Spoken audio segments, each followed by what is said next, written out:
Messi, encara Messi, encara Messi, encara Messi, encara Messi, encara Messi, encara Messi, encara Messi, encara Messi, encara Messi, encara Messi, encara Messi, gol, gol, gol, gol, gol, gol, gol, gol, gol, gol, gol, gol, gol. Manchester City are still alive here. Balotelli, Aguero! Et pour Ribéry qui va arriver devant Casillas. Vas-y mon petit. Le premier but de Ribéry avec l'équipe de France. Liverpool 3-0. Call it, take it quickly, Origi! He's doing it! Yeah! Unbelievable! Divock Origi! Bonjour à tous et à toutes et bienvenue sur Passion Foot pour un gros débat qui arrive. La Ligue 1 va passer à 22. En tout cas, c'est l'information qu'on peut retirer la semaine dernière. Ça y est, le Conseil d'État a rendu sa décision lundi dernier sur une potentielle Ligue 1 à 22. Est-ce que c'est possible? Alors, la vraie décision du Conseil d'État, c'est le gel des classements. Donc, le classement reste comme il est actuellement. Donc, pas de reprise du football, ça, on s'y attendait un petit peu. Mais c'est surtout la non-relégation d'Amiens et de Toulouse et la montée de Lorient et de Lens qui est validée. On va pouvoir débattre de plein de choses dans ce débat tout de suite sur Passion Foot.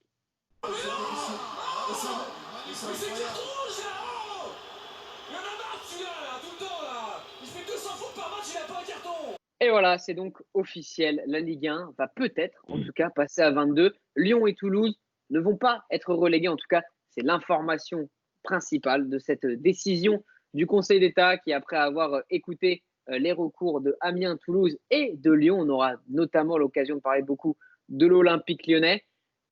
Pour l'instant, en tout cas, la LFP doit réétudier les cas d'Amiens et de Toulouse pour peut-être une potentielle Ligue 1 à 22. C'est en tout cas le sujet principal. Brieux, une Ligue 1 à 22.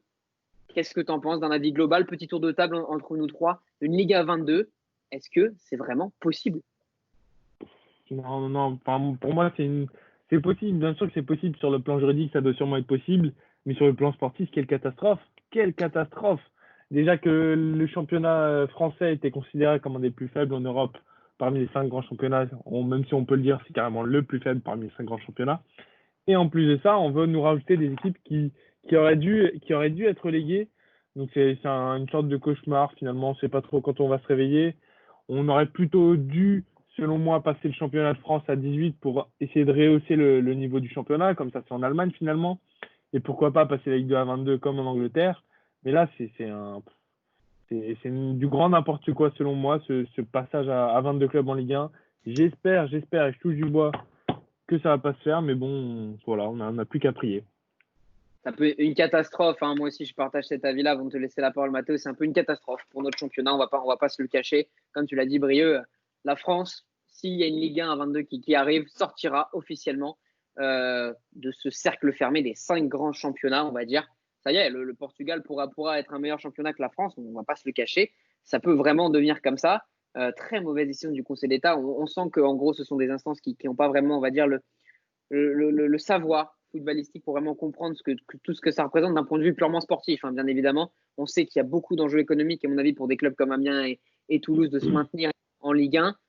Mathéo, toi, un petit avis général, la Ligue 1 à 22, bonne, mauvaise idée, même voire catastrophe? Ouais, non, c'est une mauvaise idée. Et puis tu parlais des enjeux économiques, mais je suis désolé, mais il y en a aussi pour la Ligue 1. Si la Ligue 1 22 se fait, il y a juste des droits télé qui vont tomber. Il va falloir tout redistribuer. Donc, c'est des pas en main pour certains clubs quand on sait que ça représente pour eux une somme importante, surtout en ce moment. Donc, économiquement, ça va être compliqué. Pour l'instant, on ne peut pas aller au stade. Donc, il n'y a pas de rentrée d'argent au niveau du ticketing. Donc, c'est encore plus compliqué sur cet aspect-là.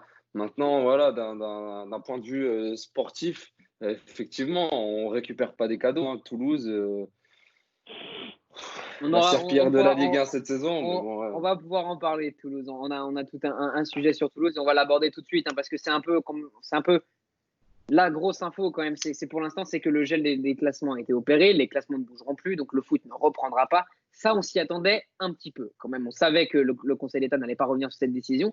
La décision qui était, on va dire, inattendue, on n'attendait pas du tout une décision comme celle-ci, c'est du coup la non-relégation pour l'instant de Toulouse et de Amiens.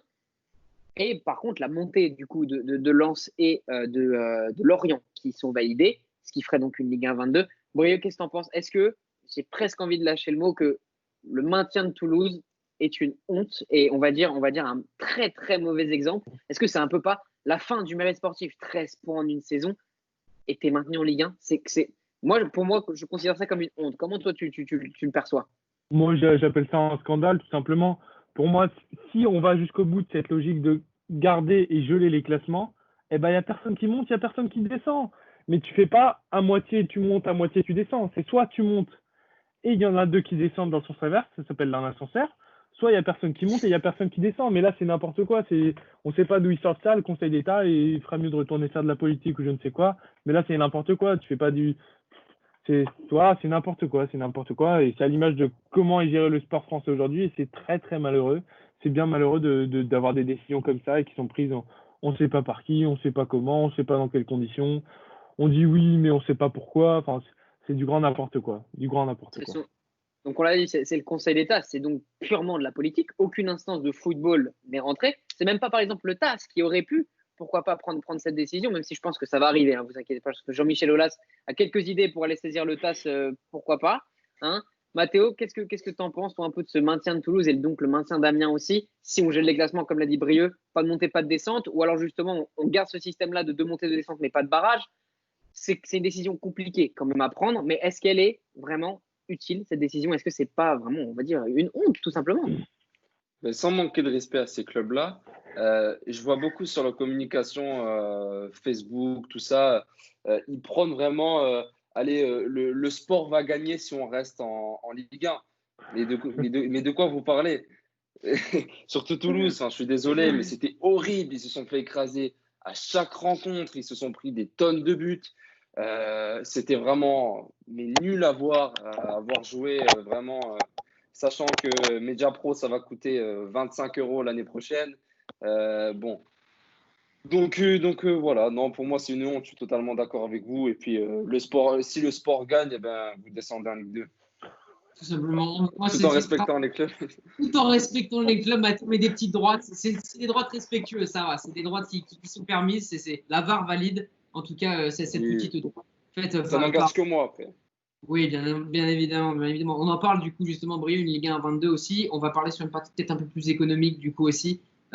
Mathéo l'a dit, des droits télé qui vont du coup être, on va dire, dispatchés.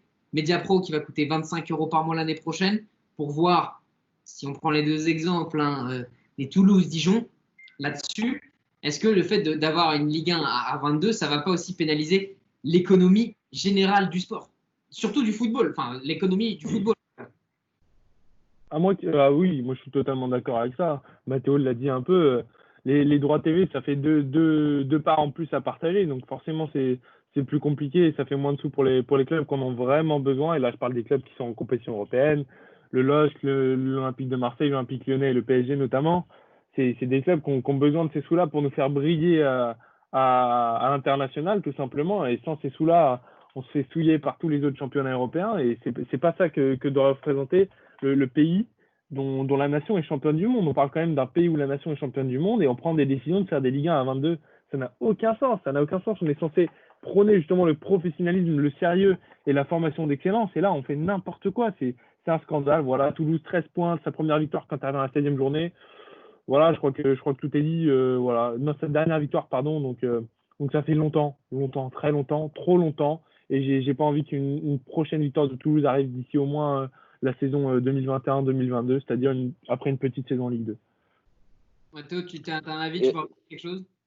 Et quand on voit que certains présidents de la fédération et autres mettent d'énormes bâtons dans les roues à des présidents qui veulent justement développer la Ligue 1, et quand on voit par exemple la sortie de Noël Le Graët qui est complètement déplacée envers Gérard Lopez par exemple, on voit que vraiment, effectivement, on n'est pas un pays de football. C'est dommage de dire ça, mais j'ai l'impression qu'on ne peut pas justement aller chercher justement ces gros championnats comme la Liga, comme la Première Ligue, où c'est hyper compétitif.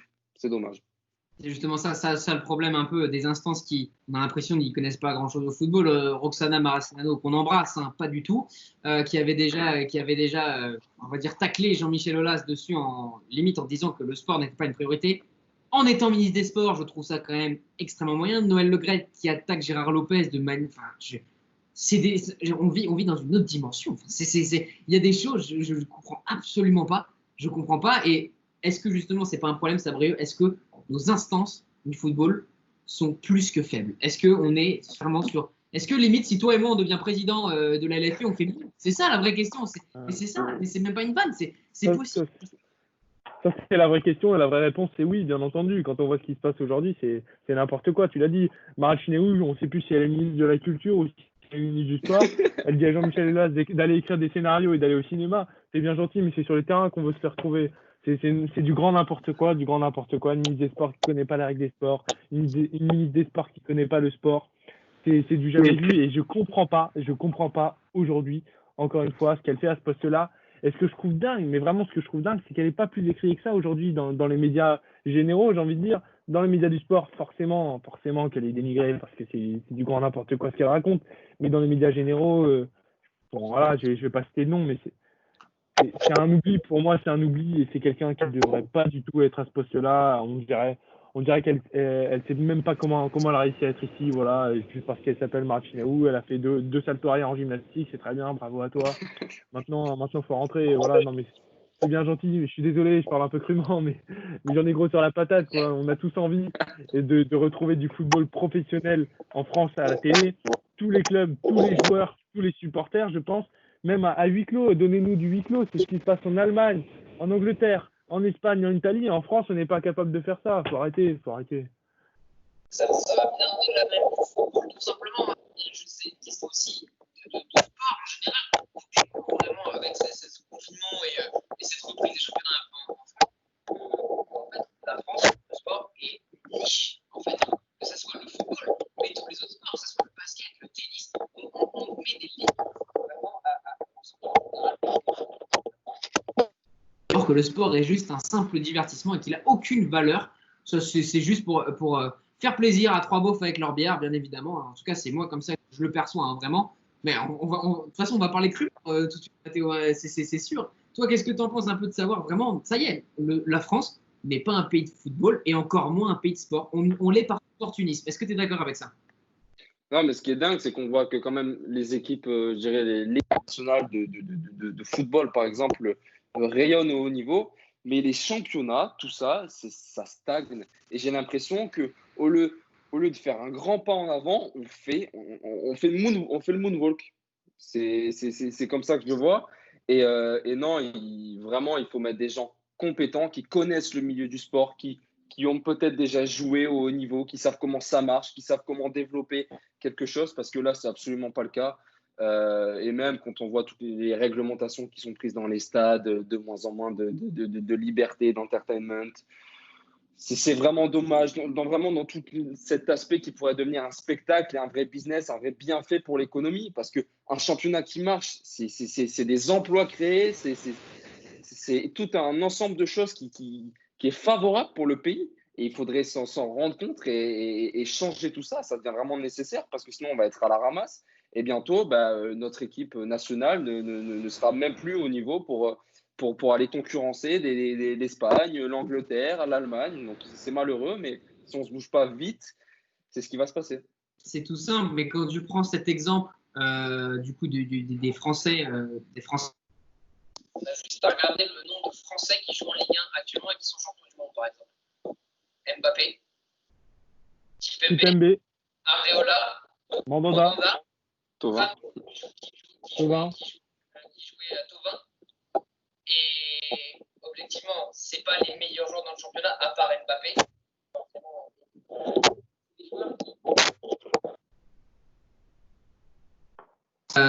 D'Espagne, d'Angleterre, d'Italie, même d'Allemagne avec Pavard et Hernandez. Pays de football, c'est clair et net. Maintenant, on le sait. On ne veut plus. Le peuple, en tout cas, ne veut plus de football. C'est tout simplement, on a gagné une Coupe du Monde. Bravo. Maintenant, vous pouvez retourner avec votre vieux championnat débile. On n'en a plus rien à foutre. Enfin, moi, ça me tend vraiment cette Et aussi un autre problème, on va dire un paradoxe un peu, c'est de donner raison à Amiens et à Toulouse, mais pas à l'OL. Étrangement, on ne donne pas raison à l'OL. Et puis c'est très paradoxal parce que du coup, des clubs comme Ajaccio, Clermont, qui étaient en course pour jouer des barrages, si on gèle les classes, oui, bien sûr. ils sont en position pour jouer des barrages. Qu'est-ce qu'ont fait ces clubs? Eh ben, ils ont saisi le Conseil d'État pour avoir raison. Donc on est dans une boucle vraiment infernale. On s'en sortira peut-être jamais de ça. Et c'est surtout que vous avez beaucoup de choses à dire. Je m'en doute, c'est un sujet qui est très, très, très animé. La question que je vais vous poser avant de vous laisser la parole, un peu chacun votre tour, est-ce que justement cette décision, elle est ridicule, mais aussi de ne pas donner raison à Jean-Michel Aulas, qui est vraiment pour l'instant, on va dire, le seul. Nasser Al-Khelaifi avec Gérard Lopez également pour sauver le football français. Est-ce qu'on n'est pas sur une campagne vraiment où on se rend compte qu'en fait Jean-Michel Aulas a raison depuis le début et mettez Jean-Michel Aulas président de la FFF et ça sera clairement mieux. Qu'est-ce que tu en penses un peu, Brieux? Est-ce qu'on n'est pas dans une campagne anti-Aulas? Mais si, totalement. Et même plus que ça, moi je vais revenir sur le fait que des clubs, comme tu l'as dit, comme Ajaccio, Clermont et le dernier club, là je m'en souviens plus exactement, ils sont actuellement pour plaider leur cause face aux instances du football français. Et c'est normal, je l'avais annoncé il y a 2 semaines, je l'avais dit il y a 2 ou 3 semaines dans une précédente émission, que si on commence à dire non, Toulouse n'est pas relégué, non, Amiens n'est pas relégué, et ben derrière, il y a tout le monde qui va se plaindre. Et c'est ce qui est en train de se passer. Et c'est normal. Parce que ces clubs-là, ils n'ont pas obtenu leur montée sur le terrain. Et voilà, ils veulent un recours parce qu'ils n'ont pas eu la chance d'obtenir leur montée sur le terrain. C'est surtout ça le problème. C'est qu'il y a des inégalités. Même il y a la même question toujours, c'est toujours la même chose. C'est pour le 18e de Ligue 1, celui qui était censé aller en barrage, là, effectivement, actuellement c'est Nîmes. Et ben il se passe quoi? Et ben pareil, pour la Ligue 2, du coup, il n'y a que 2 montées. Et il n'y a personne qui descend. C'est incompréhensible. Les décisions ont ni queue ni tête. Franchement, moi, j'en ai marre. J'ai envie de migrer dans un autre pays. Là, j'en peux plus. Il n'y a plus de respect. On s'en souvient plus du fait qu'il y a 2 ans, il y avait tout le monde dans les rues parce que le football, c'était incroyable. Aujourd'hui, on pisse sur le football français. Je le dis au soir. On pisse sur le football français. On pisse sur les clubs de Ligue 1. On pisse sur les clubs qui nous font du bonheur en Europe. On pisse sur les clubs qui nous ramènent des emplois. On pisse sur des clubs qui nous ramènent de l'économie. C'est n'importe quoi. Et voilà, faut arrêter. Changez-nous de ministre des Sports, s'il vous plaît. Changez-nous Noël Le Graët, s'il vous plaît. Changez-nous Didier Quillot, s'il vous plaît. Changez-nous Nathalie Bois de la Tour, s'il vous plaît. Il faut un remaniement. Il faut des personnes qui sont compétentes et qui connaissent vraiment le milieu du foot. Mettez-nous Jean-Michel Aulas, mettez-nous des personnes comme ça. Voilà, ça suffit. On arrête les frais,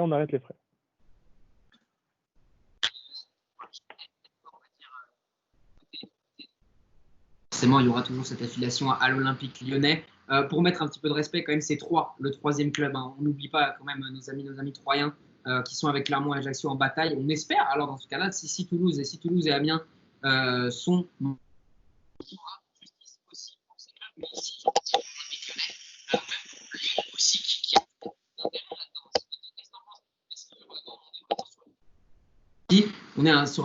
j'ai même envie de dire, on est sur un plan social du football français. On essaye de sauver certains clubs, alors que la situation était la même s'ils étaient relégués. Toulouse allait être relégué, il n'y a pas de débat. Pour Amiens, c'est un débat. Mais c'est un plan social pour sauver le football, mais c'est pas du tout le bon là. Mais là, vraiment, je vais revenir sur un aspect qui est vraiment honteux si jamais on fait rester Toulouse en Ligue 1 et peut-être un petit peu Amiens. C'est que le championnat Ligue 2, cette année, il était très bon. Il était vraiment très, très bon dans le sens où vous regardez les 5 premières positions, ils sont tous à 1 point. C'est-à-dire que le 5e, il est à 1, voire 2 points maximum du premier. Et eux, ils auraient pu prétendre vraiment à une montée en Ligue 1. Donc, effectivement, là, c'est honteux. C'est honteux aussi pour le LOSC qui était à 1 point de la 3e place de la Champions League et donc potentiellement plus de rentrées d'argent. C'est honteux pour des équipes comme Montpellier, comme Lyon, comme Monaco qui auraient pu prétendre à une place en Europa League. Donc voilà, là c'est honteux parce qu'il y a vraiment 1 point d'écart. Mais je suis désolé, mais un Toulouse qui a 13 points, qui s'est pris des buts, en veux-tu, en voilà, qui n'en a pas marqué du tout, c'était vraiment faible. Non, je ne suis pas d'accord. Là, non. C'est tout simple. Moi j'ai un avis là-dessus, c'est que je pense que la décision, en soi, la décision de geler les classements est une bonne décision. C'est la solution qu'il fallait avoir. Mais le problème, c'est vraiment ces maintiens où vraiment on se retrouve dans une situation alors où on doit donner justice à tout le monde. Si on donne justice à ces clubs-là, on doit donner justice à tout le monde. C'est que tu dis que la décision.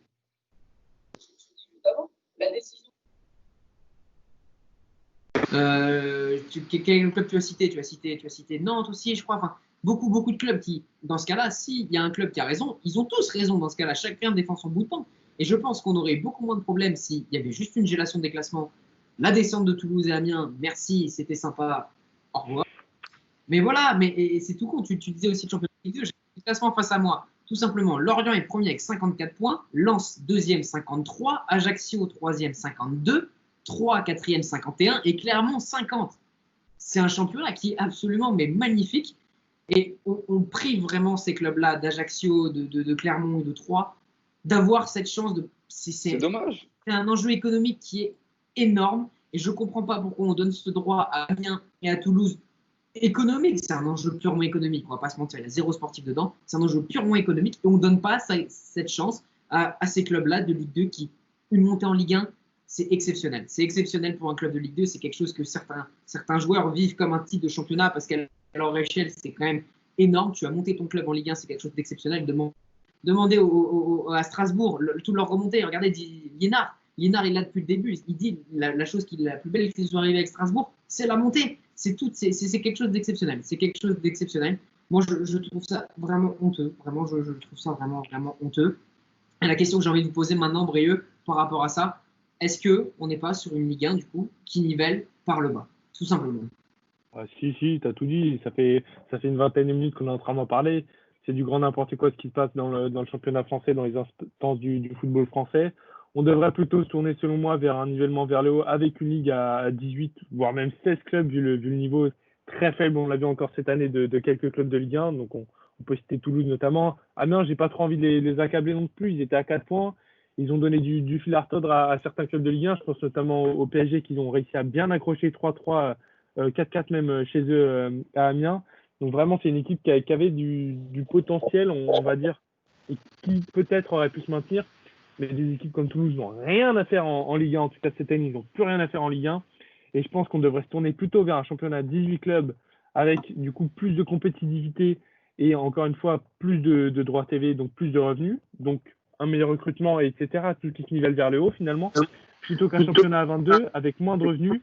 Enfin là, on prend la décision à l'envers. Au lieu de retirer 2 clubs en Ligue 1, on en ajoute 2. Enfin, c'est n'importe quoi, et il y a plus de respect pour les institutions.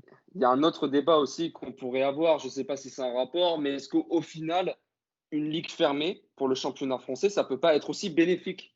Moi, c'est ce que j'allais te poser comme question, Mathéo.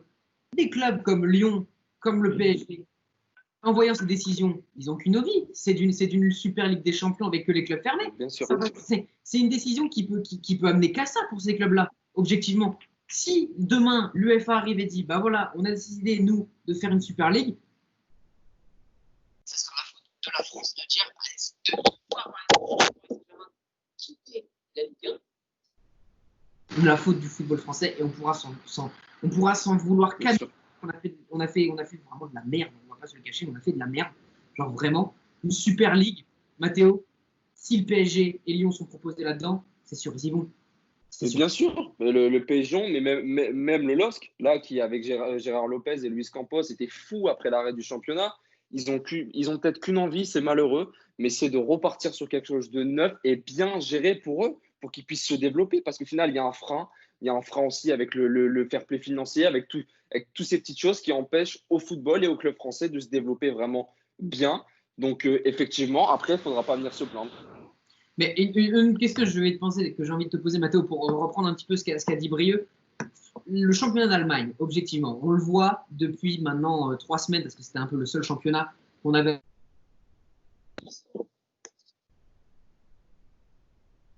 C'est quand même, on va dire, une bonne chose. Quand tu vois le niveau du football allemand, tu ne vois pas 2 équipes de plus en Allemagne. C'est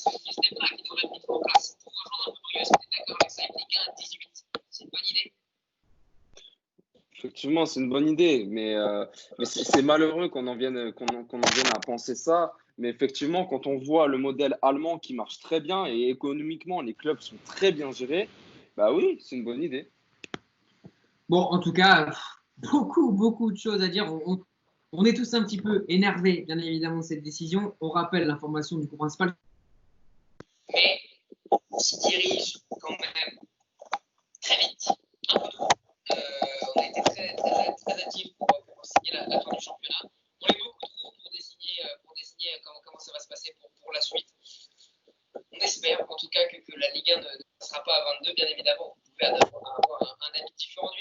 c'est juste que nous, en tant que passionnés, c'est tout simple. Mathéo, c'est Lille, tout comme Brieux. Moi, en tant que supporter parisien, je vois ça vraiment d'un œil, on va dire, j'ai envie de dire objectif, parce que mon club n'est pas du tout concerné par ça. N'est pas concerné d'un point de vue sportif. Quand tu es supporter du LOSC, c'est quand même, enfin, c'est honteux et on espère vraiment que les instances du football français changeront très très vite, même les instances du sport en général en France vont changer. Ça y est, en tout cas, l'information officielle, c'est que la France n'est plus un pays de football, tout simplement. On sort de cette catégorie des 5 grands championnats. Donnez-nous votre avis, évidemment. Bien évidemment, on est d'accord avec beaucoup de vos avis. C'est simplement notre avis, même si on a l'air un petit peu tous d'accord dessus, qu'on est énervé, bien évidemment, sur le sujet. On vous invite, bien évidemment, à discuter avec nous sur nos réseaux sociaux, bien évidemment, ou même directement sous la vidéo dans l'espace commentaire pour débattre un petit peu, participer au débat, vous aussi, sur cette Ligue 1 à 22. En tout cas, merci en tout cas Brieux et Mathéo d'avoir participé à ce débat très houleux. On a essayé de faire vite et concis, bien évidemment. On espère que ça vous a plu. On vous donne rendez-vous dès cette semaine pour un gros live. On va parler un peu plus histoire, un peu plus grand joueur avec la personne de Thiago Silva qui a donc quitté le Paris Saint-Germain. Gros live pour revenir sur la carrière du PSG avec Thiago Silva. On vous invite donc bien évidemment à vous abonner. On vous souhaite une très bonne journée. Et malgré une Ligue 1 22, continuez à regarder du football. Bonne journée à vous.